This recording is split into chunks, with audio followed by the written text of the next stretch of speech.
नमस्कार दोस्तों, हमारे यूट्यूब चैनल पे आपका स्वागत है। दोस्तों आज की वीडियो में बात करने वाले खेसारी लाल यादव। खेसारी लाल यादव पहले कैसे थे और अब कैसे, जो उन्होंने भोजपुरी इंडस्ट्री में लगभग 10 साल अपने पूरे कर लिए हैं। तो इस दौरान उनके अंदर क्या क्या परिवर्तन आया, उनके लुक में, उनके बात व्यवहार में और उनकी एक्टिंग में। तो आइए आज हम बात करें। तो दोस्तों सबसे पहले इस वीडियो को देखते हैं। ये वीडियो लगभग 10 से 15 साल पुरानी, जब खेसारी लाल इंडस्ट्री में एकदम नए थे और वो इस वीडियो में बात कर रहे हैं किसी के यहाँ सट्टा वट्टा बुक करते थे। तो उन्होंने बता रहा है कि कितने कम दामों में वो जाके वहाँ पे डांस करते थे या गाना गाते थे। तो पहले चलिए इस वीडियो को देखते हैं। 25 ना 50 डाल दी काहे मुआ तनी जला हम फुल पैसा ना ले तले कहां गड़िए खोल ले जा हमर गड़िए हवा खोल देला ड्राइवर है हमर बाजे जले पूरा पैसा ना मिले तले हवा खोल देला गड़िया के गड़िए ना खुले ले काहे नहीं स्टार्ट ना होले काहे दूनी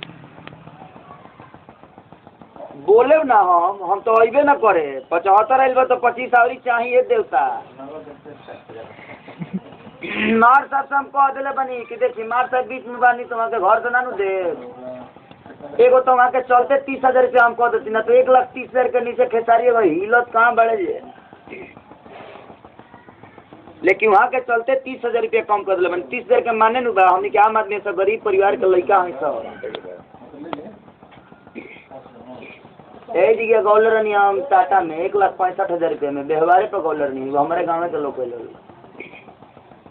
टाटा में प्रोग्राम गोल्डर नहीं 1,65,000 रुपये में। तो हमारा चाचा के शारदा हुई वो शारदा पर 5,000 आए तो अलग से दे दे ये महाराज शारदा तो करे के नु कहल जाला जे 5,000 अइला के बाद रुआ के हम हमारे के कोट पैंट किननी सफारी सूट किननी ओकरा बाद बढ़िया एगो 2,000 के चादर किननी किनला के बाद बढ़िया से होटल में ले जाके खियौनी पियौनी तनी पार्क में घुमौनी शारदा ही करा के कहल जाला। अब हमारे पैसा काट के श्रद्धा पूरा करे के फेर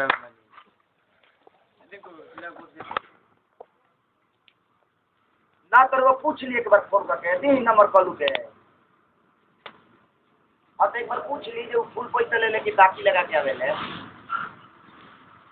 गाँव के बगल से बनी हमारा दिल में बनी तो हमारे दिल में रोज एक बार नाव ना लीता हम सुख नहीं खींच सकते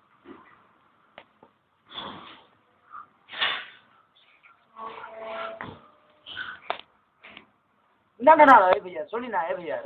तो दोस्तों जैसा कि आपने वीडियो में देखा खेसारी लाल का, और अब हम जो वीडियो देखते हैं उनकी या अब उनका जो इमेज देखते हैं, उनका जो हम लोग फिल्मों में देखते हैं, तो उनमें काफ़ी परिवर्तन आ चुका है। तो दोस्तों ये मेहनत लगन से ही हुआ है। उन्होंने एक कंसिस्टेंसी बनाई रखी और उन्होंने काफ़ी मेहनत की इस इंडस्ट्री में और उन्होंने अपना इज्जत नाम सब कमाया और आज वो विदेशों में भी फिल्में शूट करें। आजकल वो लंदन में हैं।